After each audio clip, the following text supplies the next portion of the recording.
샬롬. 여러분, 오늘도 참으로 복된 날입니다.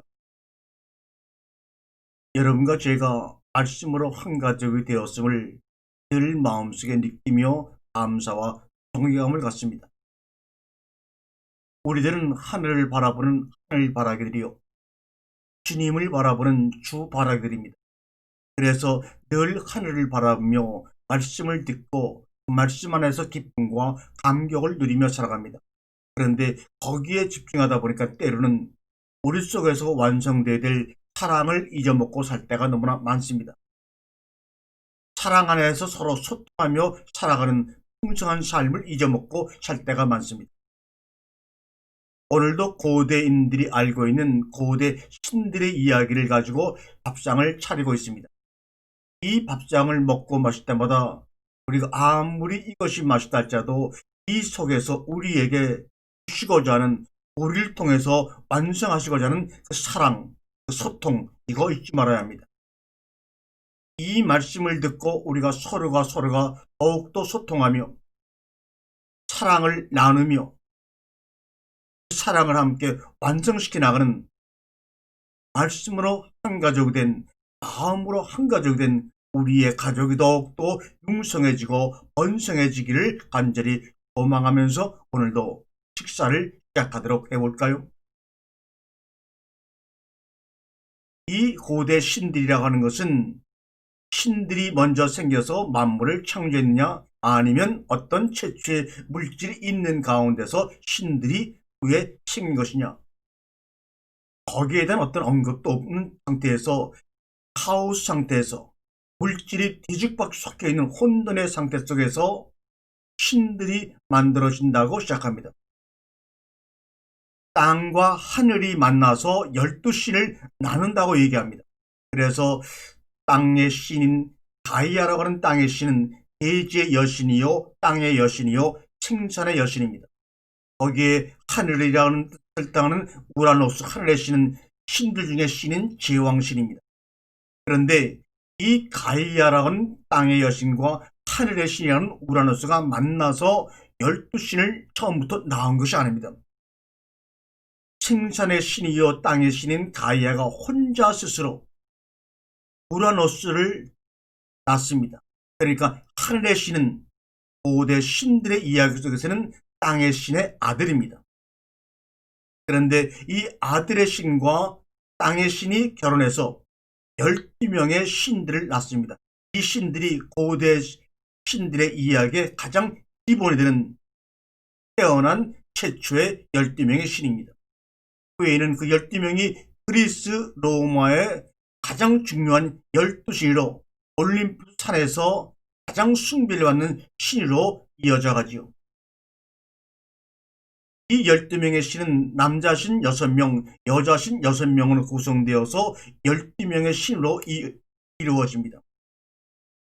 그런데 이때 사용되는 12이라는 개념이 바로 성경 속으로 들어와서 12지파, 12제자, 이렇게 12이라는 우리가 볼 때 가장 아주 좋은 적합한 숫자로 사용이 되죠.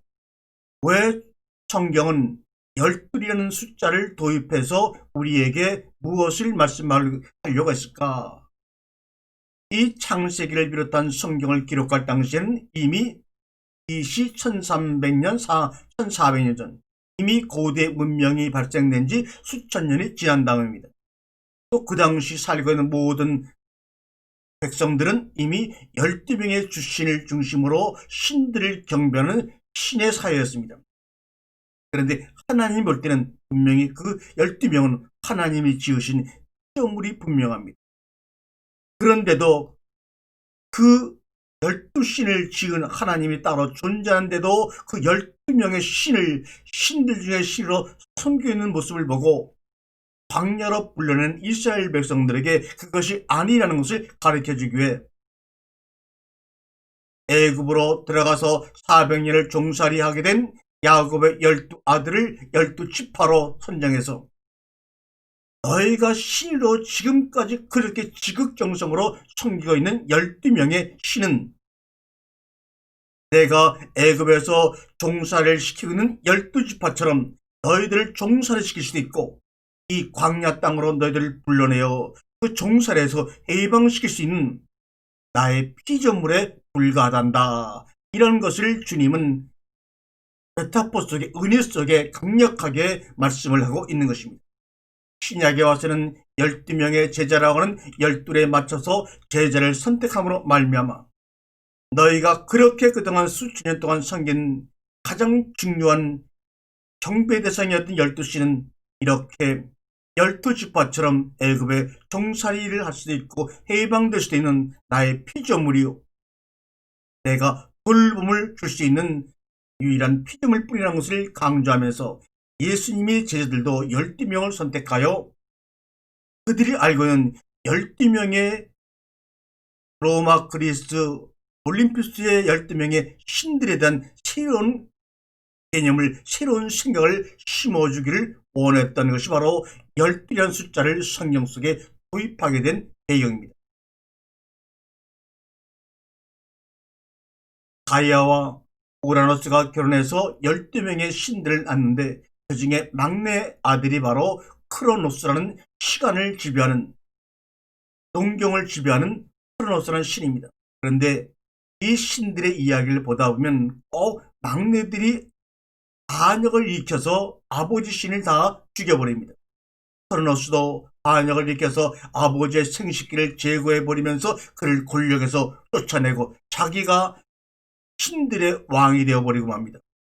그러나 크로노스조차도 또 자기의 막내 아들인 제우스 신에게 권력을 뺏기고 쫓겨나 죽음을 당합니다.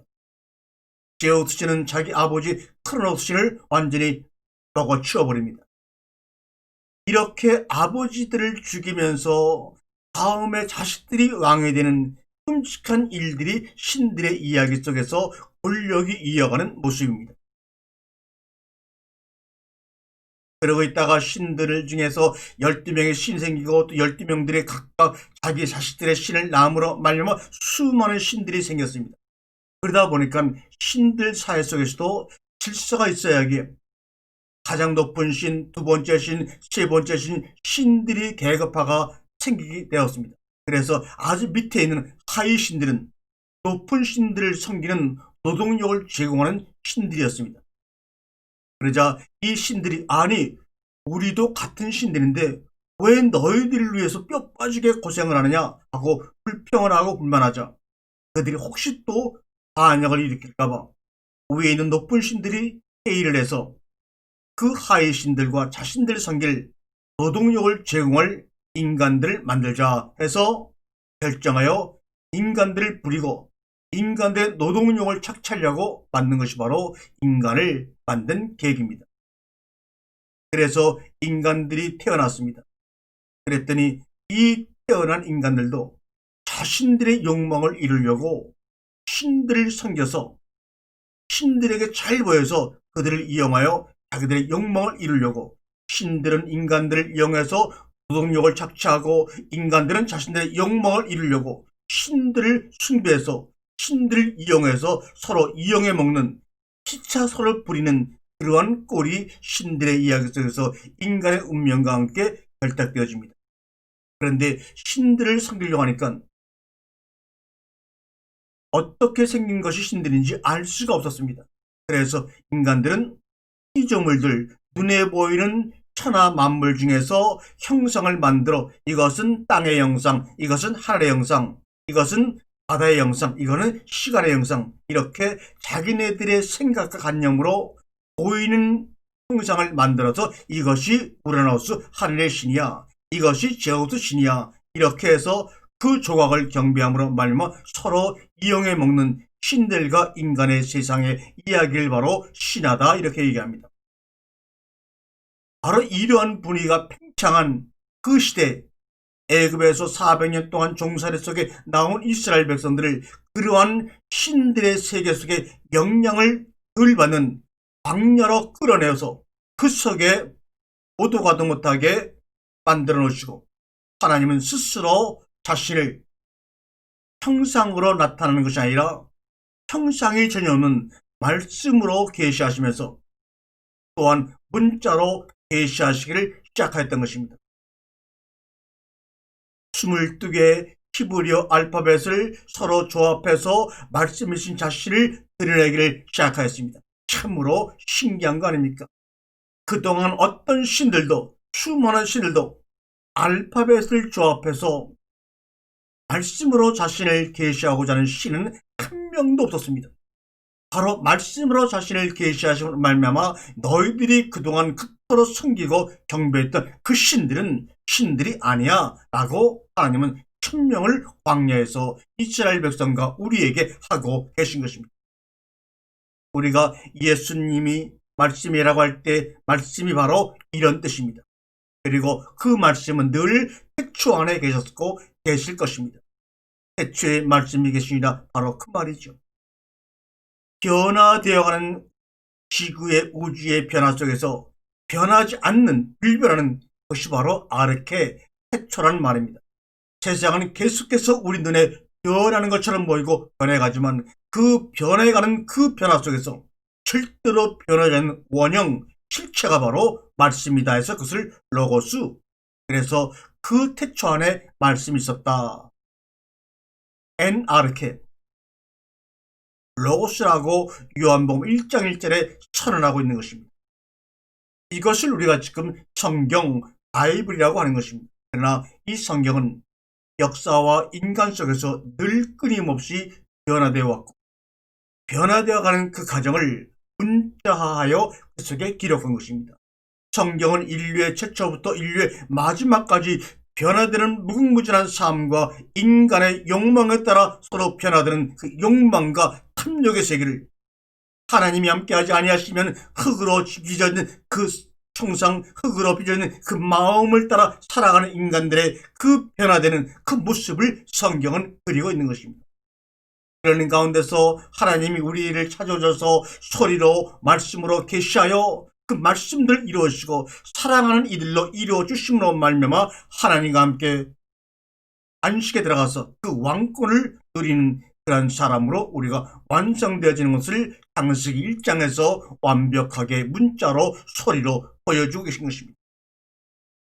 그래서 그렇게 늘 끊임없이 변화되어 왔고 변화되어가는 그 과정을 성경은 율법서, 역사서, 지혜서, 애언서, 복음서, 서신서, 계시록 등등으로 분류해서 다양한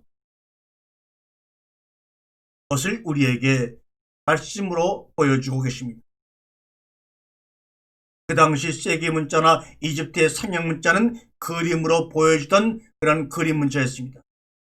그림으로 보여주던 그림 문자를 알파의 문자로 광야에서 기록하고 그것을 풀었을 때 다시 글자 속에서 문자 속에서 하나님이 우리에게 보여주시고자 하는 것을 보게 되는 것이고 들려졌던 소리 속의 의미를 발견하게 되는 것입니다.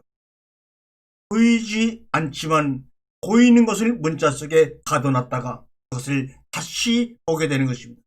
그러므로 너희가 말씀을 풀어 딴얘기 하라고 말합니다. 그 보이는 것을 보이지 않게 문자 속에 가둬놨을 때는 그저 시체에 불과하지만 주님이 생명을 불어넣어서 풀어놓아 딴얘기 했을 때는 우리 눈앞에 보이는 살아있는 하나님의 의미요 소리가 되는 것입니다.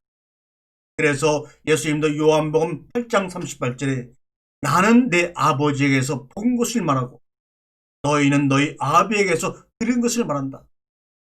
너희는 보이지 않지만 보이는 문자 속에 가두는 그 계시를 너희는 보지 못하고 그저 너희 아비들에게 들은 것들을 풍월로 얘기하고 허상으로 얘기하지만 나는 보이지 않는 것을 보이지는 않지만 보이는 문자 속에 가두는 것을 보고 너희들에게 말한다.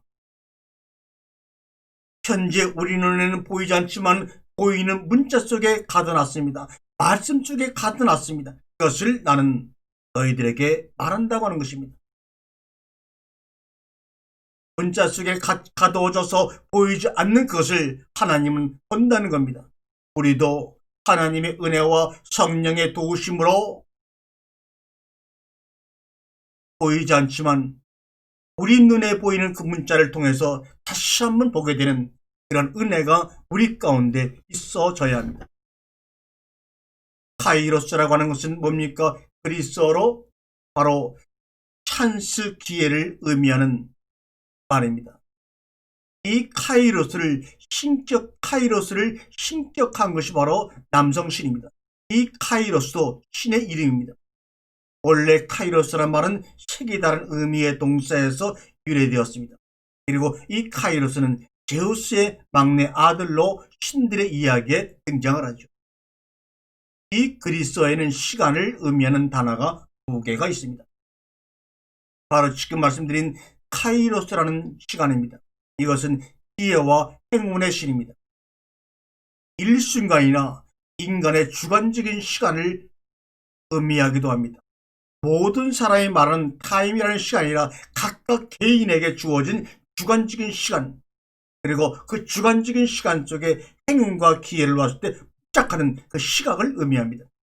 그래서 이 카이로스 시간은 좌측에서 우측으로 수평적으로 흘러가는 시간이 아니라 위에서 아래로, 아래에서 위로 올라가고 내려가는 수직적 의미를 담고 있습니다. 그래서 이 카이로스 시간은 과거서 미래로 흘러가는 시간이 아니라 시간을 거꾸로 등에 업고 등지고 가는 시간입니다. 다시 말하면 미래로부터 영혼의 과거를 향해 나아가는 겁니다. 미래로부터 일곱째 날 완성을 나가여 나아가는 것입니다. 변하지 않는 그 아르케, 태초 속에 그 무엇을 보기 위해, 태초 속에 감춰진 그 말씀 언약을 보기 위해 기회를 잡을 수 있는 시간을 카이로스라고 하는 것입니다. 그래서 고대 신들의 이야기에서는 나의 이름은 기회다, 카이로스라고 하는 것입니다. 의미 있는 시간, 특정한 시간, 불변의 시간, 영혼의 시간, 나에게 정해진 시간이 바로 카이로스의 시간입니다. 그러므로 성경은 카이로스의 시간 속에서 일어나는 일들을 지금 우리에게 보여주고자 인간의 시간 속에서 변화되는 역사를 우리에게 또한 보여주는 것입니다. 인간의 시간 속에 흘러가는 크로노스의 시간 속에 일어나는 인간의 행동들, 눈에 보이는 그 모든 것을 통해서 눈에 보이지 않는 영혼을 향하여 가고 있는 그 카이로스의 시간대에서 일어나는 하나님의 언약과 완성을 보도록 하기 위해 크로노스라고 하는 시간을 하나 또 만들었습니다. 이 크로노스도 시간의 신을 의미합니다. 카이로스는 기회와 행운의 신이고 크로노스는 시간의 신입니다. 이 시간은 카이로스의 시간과 달리 수평적으로 흘러가는 시간을 의미합니다. 그래서 과거로부터 미래로 일정한 시간으로 규칙적으로 흘러갑니다. 직선적인 시간의 개념입니다. 과거에서 미래로 끊임없이 변화하는 흘러가는 시간, 절대적인 우리가 말하는 타임의 시간을 크로노스라는 시간입니다. 그러므로 성경은 카이로스와 크로노스가 서로 뒤섞여서 융합되어서 때로는 보이는 것처럼 때로는 보이지 않는 것처럼 우리 속에 드러납니다. 그러나 그 보이는 정확한 크로노스의 시간 속에서 변화되어가는 그 모든 과정 가운데서 실체인 바로 카이로스의 시간 속에서 행해지고 있고 이루어지고 있는 그 속으로 들어가서 실체를 만남으로 말미암아 일곱째 안식의 날로 들어가고자 하는 것이 바로 카이로스와 크로노스 시간대에 숨겨서 우리에게 계시하시는 하나님의 언약이 바로 성경의 말씀입니다. 여러분에게도 말씀드렸지만 제 신들의 이야기에서 1대 신은 바로 1대 제왕신은 우라노스 하늘의 신입니다. 2대 제왕신은 바로 우라노스의 막내 아들인 크로노스입니다. 크로노스는 지하세계의 신인 하데스를 낳았고 바다의 신인 포세이돈을 낳고 불의 신인 헤스티아를 낳고 곡물의 신인 헤메데스를 낳고 가정의 신인 헤라를 낳고 제우스라는 6명의 신을 낳습니다. 그 6명의 신 가운데 막내 아들인 제우스가 아버지 크로노스를 죽이고 3대 제왕신에 올라갑니다. 그래서 고대 신들의 이야기는 이렇게 얘기합니다. 신부살인이 바로 고대 신들의 이야기의 중심입니다. 신부 아버지를 죽이고 권력을 청탄하는 그 고대 신들의 이야기를 한마디로 말하면 파트르크레이토, 신부살인의 역사라고 합니다. 그러면서 이렇게 말합니다. 아들이 아버지를 죽이고 나중된 자가 먼저 된 자를 죽이고 왕이 되는 이런 이야기를 뭐라고 표현하냐면 나중된 자가 먼저 되고 먼저 된 자가 나중이 된다라는 말이 성경의 말이 바로 고대 신들의 이야기 속에서 아버지를 죽이고 권력을 찬탈하는 신들의 이야기 속에서 나온 이야기가 나중된 자가 먼저 되고 먼저 된 자가 나중이 된다 하는 의미의 말 속에서 사용됐던 이 내용들을 그대로 성경에서 사용을 하고 있는 것입니다. 특별히 나중된 자도 특히 막내들이 중심이 되어 아버지의 신을 죽이고 권력을 찬탈하고 이어받는 그런 모습 속에서 저 신들의 모습을 보니까 나중된 자 막내가 먼저 되고 먼저 된 아버지가 나중이 되는구나 라고 하는 생각을 그 당시 백성들이 가졌기에 그들이 알고 있는 생각을 이용해서 하나님이 자신의 계시를 말씀하고 있는 것입니다. 아들 크로노스가 아버지 우라노스를 거세하고 아버지 크로노스가 아들을 잡아먹고 이렇게 정말로 인간조차도 이해할 수 없는 이야기가 신들의 이야기 속에서 들어있는 것입니다. 아버지 크로노스가 자식들을 막 잡아먹자 엄마 레아가 그 중에서 한 명인 막내를 제우스를 구출해서 산에 감춰놓고 산에서 사는 산양의 젖을 먹고 자라게 하여 성인이 된 제우스가 드디어 엄마 레아 이야기를 듣고 아버지 크로노스를 죽여버리고 자기가 스스로 왕이 되어버린 고대 신들의 이야기가 그 당시 출애굽을 하고 있었던 이스라엘 백성들과 그 주변 지역의 모든 사람들이 알고 있던 신에 대한 이야기입니다. 그들은 그것을 실제로 믿고 사실로 믿고 그렇게 숭배하며 또한 신들을 이용해서 자신들의 욕구와 욕망을 채워나갔습니다. 우리가 올림푸스의 12신, 그리스 로마의 12신을 바로 올림푸스 12주신이라고 말합니다.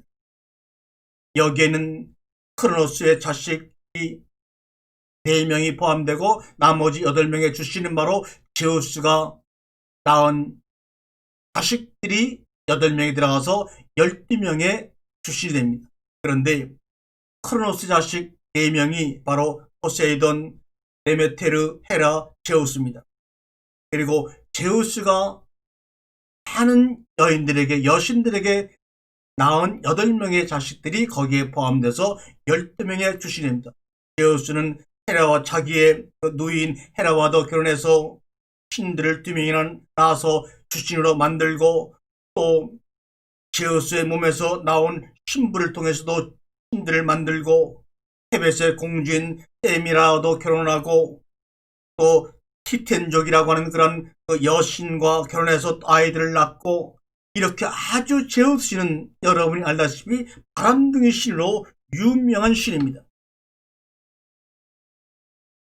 이렇게 신들의 이야기가 신들이라는 개념이 사람 속에 박혀 있어서 그렇게 알고 신들을 경배하고 또 경배하는 이유는 진정으로 존경하고 사랑의 관계 때문이 아니라 자신의 욕망과 욕구를 채우고 이 고난과 역경 속에서 또는 불안 속에 살아가는 자신들의 처지를 안전하게 지키려고 신들을 섬겼던 것이 바로 신화 속의 이야기입니다.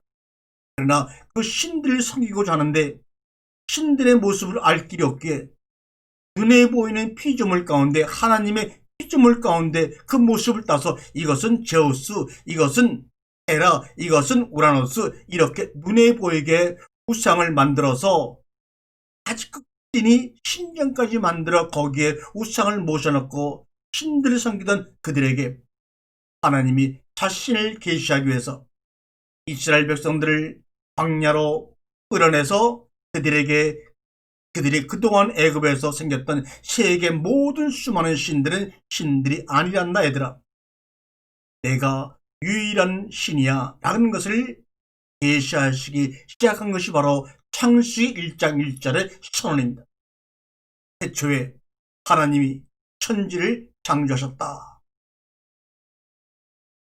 이 말씀을 하시는 하나님과 이 말씀을 듣는 광야의 그 200만 명의 그 수많은 탈출한 사람들은 이 말 한마디에 믿어야 되느냐 말아야 되느냐, 따라야 되느냐 따르지 않아야 되느냐, 이것은 생명을 건 생각이요 사고요 결단이었을 것입니다. 그 당시 그들이 광야로 나오기 전까지는 우라노스와 가이아가 만나서 12의 신들을 낳았고, 여기서 수많은 신들이 나왔고, 그 중에 인간들이 가장 많이 섬기는 12명의 신이 있다고 알고 있었는데, 창세기 1장 1절 첫 말씀을 통하여 아니야, 그 하늘과 땅은, 우라노스와 가이아는 내가 창조한 거야 라고 이 말을 지금 하고 계신 것입니다. 어디서요? 창세기 1장 1절에서 말입니다. 성경 첫 문장을 왜 하나님이 천지를 창조했다고 하셨을까라고 많은 사람이 고민을 했지만 답을 알지 못했고, 더군다나 수많은 사람들은 그런 고민조차도 하지 않았던 것입니다. 왜 그랬을까요? 아니, 하나님이 하늘과 땅을 창조한 것은 당연하니까 이렇게 생각하니 고민할 필요가 없지.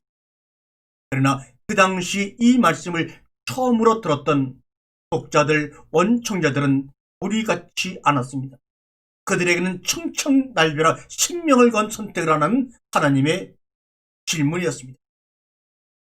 왜 하나님이 천지를 창조했다고 하시는 말씀을 성경 처음으로 인간들에게 하신 첫 음성으로 들려주었을까?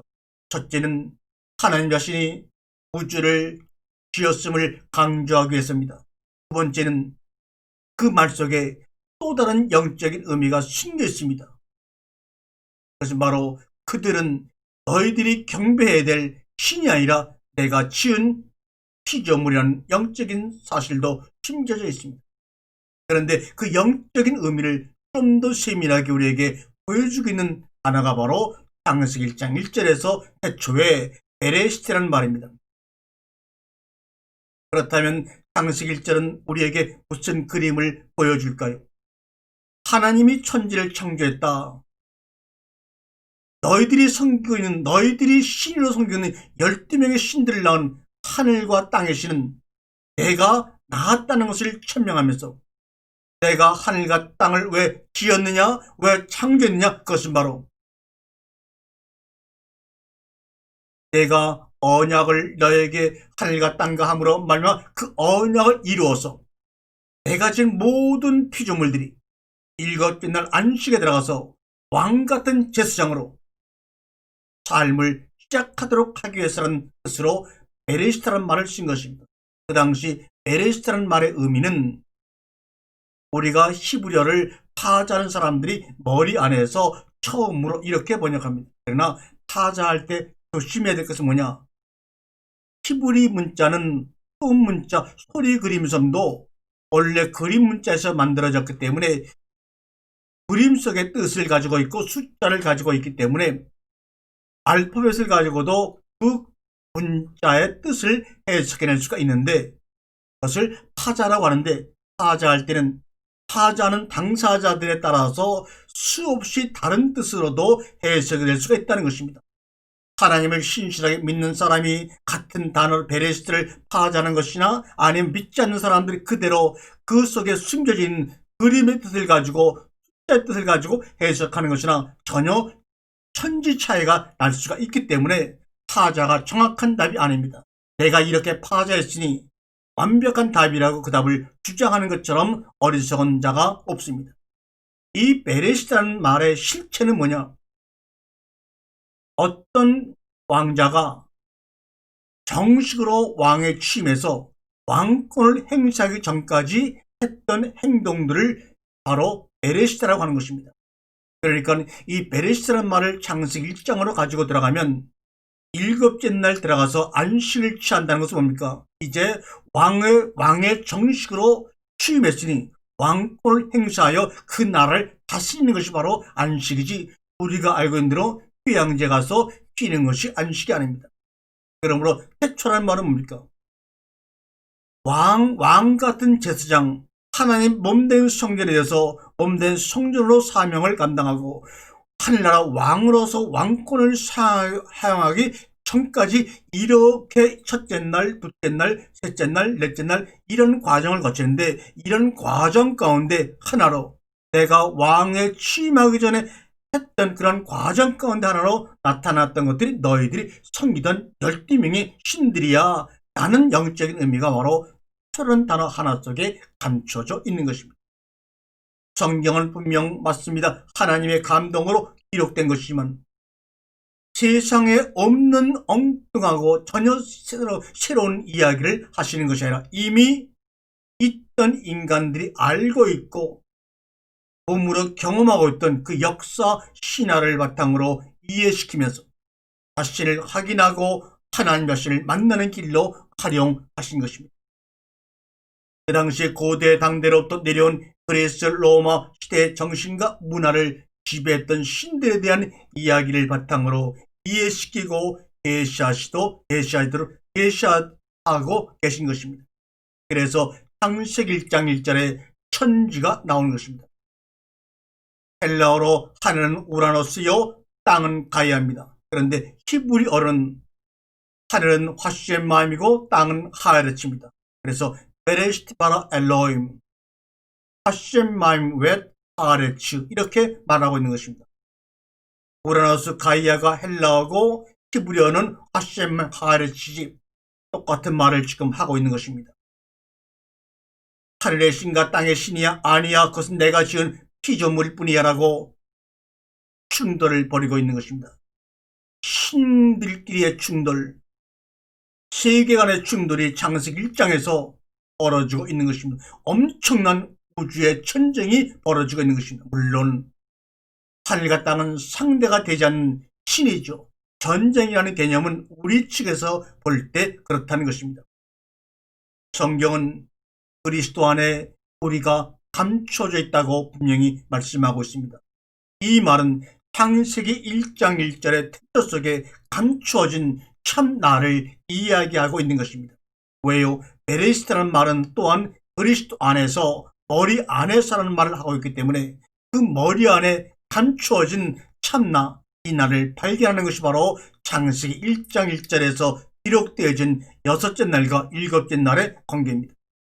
하나님의 태초 속에 애정 속에 감춰진 나를 만나는 길이 바로 창세기 1장 1절서부터 마지막 일곱째 날까지 속에서 기록되고 계시되고 소리되어 우리에게 들려지는 것입니다. 태초에 하나님이 천지를 창조하셨다.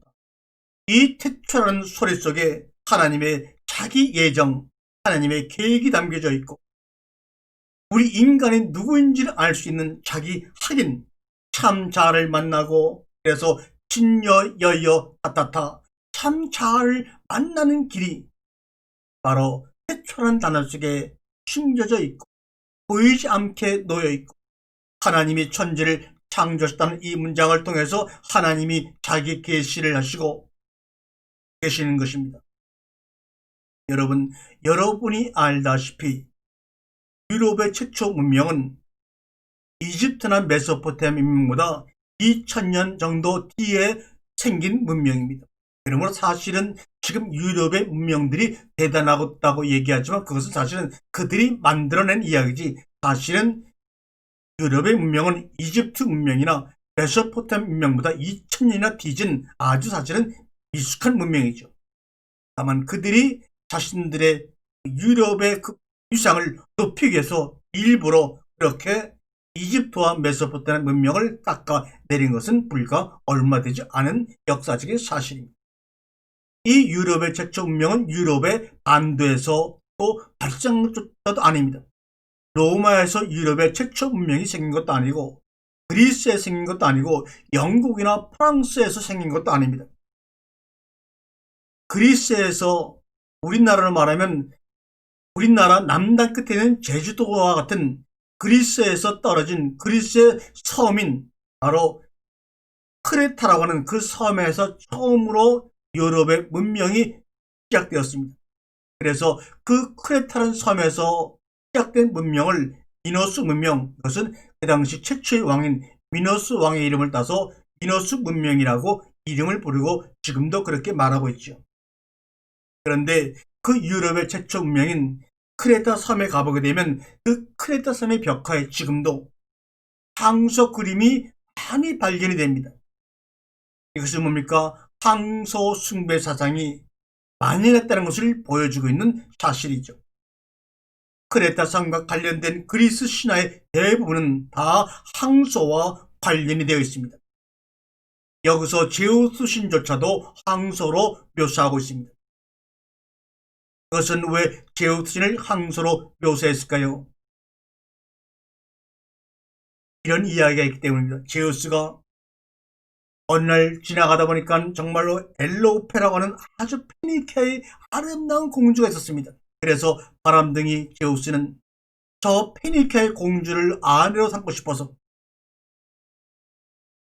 물가에서 여유를 즐기고 있는 그 엘로페라고 하는 페니케 공주에게 황소의 모습으로 다가가서 그 공주를 황소 등에 업고 도망을 쳐서 결국은 에로페를 자기 아내로 만들었습니다. 이 에로페라는 말을 영어로 발음하게 되면 그 발음이 바로 유럽이라는 말이 됩니다. 그러므로 엘로페가 유럽의 원래 단어입니다. 그래서 엘로페가 유럽에 온 제우스가 황수로 변화해서 엘로페를 속이고 등에 업고 도망쳐서 아내로 만든 그 사건이 신화 속에 있습니다. 그래서 그 신화 속에서 제우스가 황소로 변해서 엘로페를 얻고 왔다 그래서 엘로페라는 그 말을 그대로 유럽이라고 영어로 발음한 것이 바로 지금의 유럽입니다. 그래서 지금도 유럽연합의 상징인 로고가 바로 소를 탄 여자의 모습을 하고 있습니다. 그러므로 유럽연합, 이렇게 근대화가 되고 과학의 정점에 살고 있는 이 시대에도 유럽의 문명국들이 연합된 그 유럽연합의 로고가 황소를 탄 엘로페의 모습을 그대로 담고 있습니다. 다시 말하면 제우스 신화의 이야기를 자신들의 로고의 상징으로 쓰고 있는 것입니다. 유럽연합 상징의 소를 탄 페니키아인 엘로페가 있다는 것은 역사의 아이러니 아닙니까? 신화는 그 당시의 역사적인 사실을 우리에게 반영합니다. 그러므로 아무리 다양한 신화와 신앙이 그 안에 덧붙여 있다 할지라도 그 실체 속에서 우리가 의미를 알고 해석을 바로 하려면 그 신앙을 걷어내고 안에서 보여주곤 했던 실체를 만나야지만 참된 해석과 진리 속에 가까이 나갈 수가 있는 것입니다. 제우스가 황소로 나타나 엘로페를 등에 태우고 크레타 섬으로 왔습니다. 이것이 바로 유럽 문명의 시초인 것입니다. 이것은 바로 뭡니까? 엘로페는 페니키아 사람입니다. 페니키아 왕국의 공주입니다.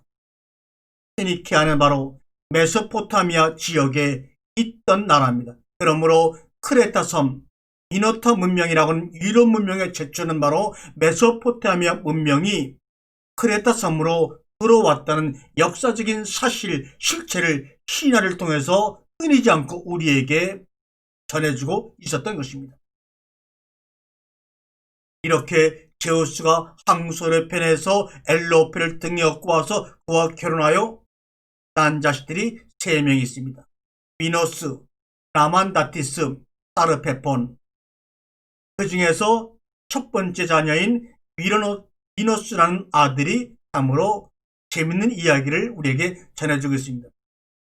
미노스가 자기 아버지 제우스의 형인 포세이돈 신을 찾아가서 얘기합니다. 황소 한 마리만 좀 주세요. 왜요? 그 당시는 황소를 소유하겠으면 왕이라는 증거가 되기 때문입니다.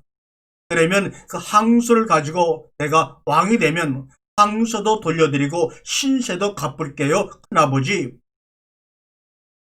그 당시 황소를 소유하면 신의 은총을 받은 자는 증거가 되기 때문에 왕이 되었습니다. 그런데 이 미노스가 왕이 되자 욕심이 생겨 그 큰아버지 포세이돈에게 빌린 소를 돌려주지 않았습니다. 그러자 열이 난 포세이돈이 황소를 가지고 미노스에게 벌을 내립니다. 그 벌이 뭐냐면 미노스의 아내가 파시파에인데 파시파에가 황소와 사랑에 빠지게 만들어버립니다. 그래서 그 아내 파시파에가 미노타우루스라고는 얼굴은 황소하고 몸은 사람인 괴물을 낳아버립니다. 얼마나 미노스 왕이 분노하고 좌절했겠습니까? 자기의 사랑 아내가 자기를 버리고 황소와 사랑을 나누고 정을 통해서 아이까지 낳는데 그 아이가 사람이 아닌 사람의 몸과 황소의 얼굴을 가진 그런 괴물을 낳아버린 것을 실제로 보았으니 얼마나 그 마음이 좌절과 절망에 빠졌겠습니까? 미너스 왕은 자기 큰아버지 포세돈에게 빌려온 황소 때문에 왕이 되지만 또한 그 황소 때문에 괴물을 낳게 된다는 신화가 있습니다. 아테네는 그 당시 크레타의 속국이었습니다. 본토가 오히려 섬나라 크레타에 지배를 당하는 속국이었습니다. 이것은 무엇을 의미합니까? 이 항소라는 그 의미를 히브리어 글자의 알렙이라고 하는 히브리어 글자의 첫 번째 기호인 알렙베이트라는 알렙이라는 첫 글자 기호에 이 알렙이라는 뜻이 바로 황소라는 뜻입니다. 그러면서 황소를 신으로 받들었기 때문에 알렙이라는 글자는 황소라는 의미도 되고 하나님이라는 의미도 돼서 이렇게 두 가지로 쓰였던 것이 바로 히브리 백성들이 사용한 히브리어 알파벳의 첫 번째 글자 알렙입니다. 그러면 왜 하나님은 알렙이라는 글자를 황소를 의미하는 글자 또는 황소를 가지고 신이 되는 글자를 가지고 이스라엘 백성들에게 첫 번째 알파벳으로 사용하도록 허락하셨을까요? 여기는 하나님만의 또 다른 계시가 들어있습니다. 눈에 보이는 너희가 신이라고 섬기는 황소를 통하여 진짜 눈에 보이지 아니하는 하나님을 만나게 되면 너희들은 왕같은 제사장으로 하늘나라의 왕이 되지만 그렇지 않고 눈에 보이는 황소를 그대로 신으로 섬기면 너희는 괴물이 된다고 하는 것을 알파 속에서 우리에게 그 당시에 신화를 이용해서 계시하고 계시는 것입니다. 이것이 바로 하나님이 고대 신들의 이야기를 통해서 우리에게 말씀하시는 하나님의 계시입니다. 아멘.